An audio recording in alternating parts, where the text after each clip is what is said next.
미국의 경제 회복 속도가 빨라지면서 신규 실업수당 청구 건수가 코로나 사태 이후 최저치를 기록했습니다.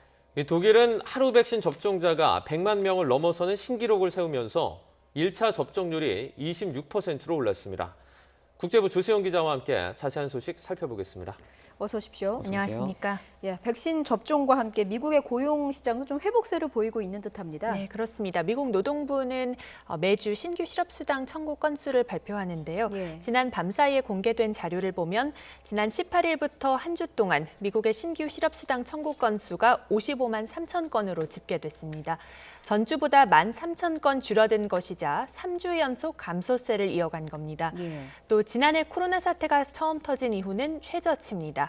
코로나 사태 이전과 비교하면 아직은 2배 이상 많은 수치이지만요. 백신 접종과 함께 미국 고용시장의 회복세가 갈수록 뚜렷해질 것이라는 전망이 나옵니다. 노동부는 지난달 미국에서 91만 6천 개의 일자리가 증가한 데 이어서 이번 달에는 87만 5천 개의 일자리가 늘어날 것으로 예측했습니다. 지난해 4월 18.4%에 달했던 미국의 실업률은 현재 6%대까지 떨어졌습니다. 네. 이제 미국 최대 도시인 뉴욕도 코로나19 극복에 속도를 내면서 이제 7월부터는 100% 정상화하겠다 이런 목표를 내걸었다고요. 네, 빌 더블라저 뉴욕 시장은 7월 1일부터 100% 정상화하겠다고 밝혔습니다. 네. 목표를 하고 있는데요. 지금까지 530만 명의 뉴욕 시민이 백신을 최소 한 차례 맞았다면서 모든 업소와 사무실, 극장을 완전하게 열 준비가 돼 있다고 설명했습니다. 백신 접종이 속도를 내면서 정상화에 더 자신감을 갖게 된 건데요. 이에 따라 코로나 사태 이후 영업이 제한됐던 식당과 체육관, 미용실 등 모든 업소가 7월부터는 최대 수용 인원의 100%를 채워서 운영할 수 있게 될 것으로 예상됩니다. 뉴욕 시민들은 다양한 반응을 내놓고 있는데 한번 들어보시겠습니다. Our mayor and our president are ready to open things up, and that's because New Yorkers have done a wonderful job of masking up and getting vaccinated and believing in science. We got to see it on our own with our own eyes. And I think it might be safer, but we just don't know yet. 네, 뉴욕은 지난해 봄 전 세계에서 코로나19 확산세가 가장 심각했던 지역으로 꼽힙니다. 예. 그러나 최근 들어서는 코로나 사태 이전의 모습을 서서히 찾아가고 있다는 평가가 나오는데 100% 정상화가 되면 미국의 코로나19 극복에 매우 상징적인 이정표가 될 것으로 보입니다. 예. 자, 이번에는 유럽 소식 좀 살펴보겠습니다. 독일에서요, 하루 백신 접종 신기록이 세워졌다고요. 네, 맞습니다. 옌스 슈판 독일 보건부 장관은 기자회견에서 현지 시각 28일 자국의 백신 접종자가 100만 명을 넘어섰다고 밝혔습니다. 예. 이로 인해 독일의 백신 1차 접종률이 1%포인트 넘게 상승하면서 26%에 이르고 있습니다. 독일에서는 지난 이달 초만 해도 1차 접종률이 10%대였는데요. 한 달 만에 2배 이상으로 뛴 겁니다. 예. 기존 백신 접종 센터에 더해서 지난 8일부터 전국 일반 의원 3만 5천 곳에서 백신 접종을 시작했고 또 백신 보급량도 대폭 늘리면서 이렇게 접종 속도가 크게 빨라졌다는 분석입니다. 슈판 장관은 아직 전체 인구의 집단 면역에는 못 미치지만 속도가 얼마나 빨라졌는지 보여준다고 말했습니다. 또 집단 면역을 위해서는 어린이들도 면역성을 보유해야 할 것이라고 덧붙였습니다.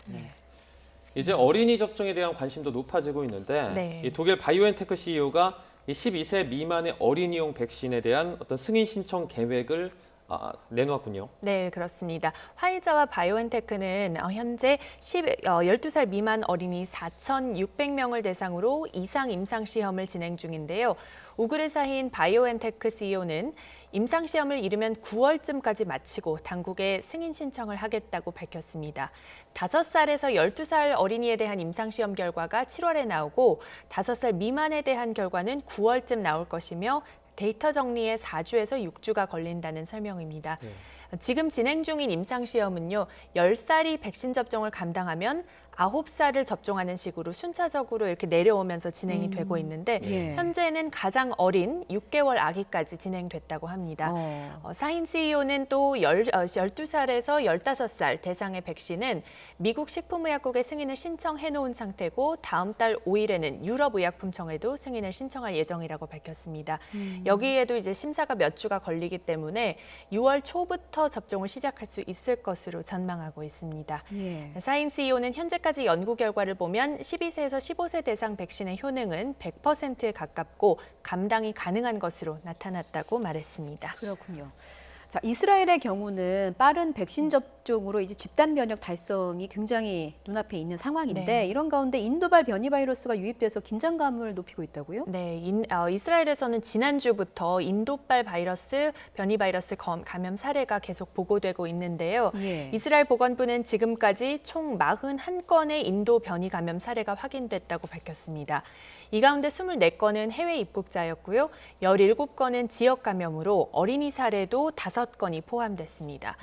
보건부는 특히 인도 변이 감염자 가운데 4명은 이미 백신을 접종한 경우라고 설명했습니다. 예. 또 감염 사례의 대부분은 인도발 입국자였지만 다른 나라를 통해 들어온 입국자도 일부 있었습니다. 입국자들 모두 항공기 탑승 전에 음성 확인증을 제시했지만 이스라엘 공항 도착 후 검사에서는 감염이 확인된 것으로 전해졌습니다. 이스라엘은 이에 따라 인도발 여행객의 입국을 금지한 상태지만 변이 유입이 완전히 차단된 것은 아니어서 계속 긴장하고 있습니다. 예.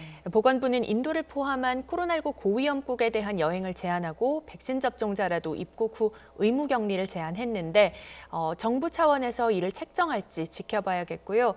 또 지난 18일부터 실외 마스크 착용 의무를 해제한 조치 등에도 변화가 있을지 좀 관심 있게 지켜봐야 할 것 같습니다. 네, 여기까지 듣겠습니다. 국제부 조소연 기자였습니다. 잘 들었습니다. 고맙습니다.